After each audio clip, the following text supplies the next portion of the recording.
Islamabad high court ने वफाकी वजीर एहसन इकबाल के खिलाफ नारोवाल स्पोर्ट्स सिटी रेफरेंस खारिज कर दिया है। एहसन इकबाल को नैब ने इतना अरसा जेब में रखा, साख मुतासिर की।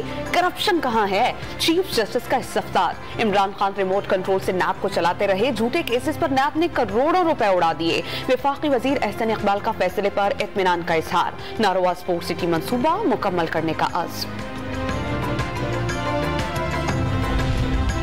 आलमी बैंक से पाकिस्तान के सैलाब मुतासरीन के लिए $1 अरब की मंजूरी मुतवक्के। सैलाब ने सिंध में 30 लाख घरों को नुकसान पहुंचाया।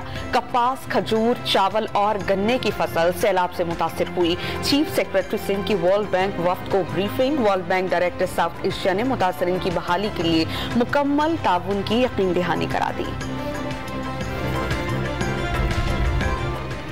मुख्तलिफ बैंक्स की जानिब से LC खोलने के लिए इजाफी पैसे वसूल करने का इंकशाफ। बैंक्स की जानिब से इजाफी पैसे वसूल करने से ताजिरों ने दुबई से रकम अदा की। सेनेट की कायमा कमेटी बराए खजाना के इजलास में शौकत तरीन का इंकशाफ।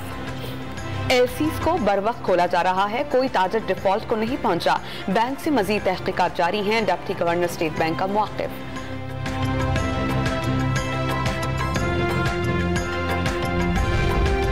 और स्टॉक एक्सचेंज में तेजी का रुझान। 100 इंडेक्स 276 पॉइंट्स कम होकर 40,945 पॉइंट्स पर बंद हुआ।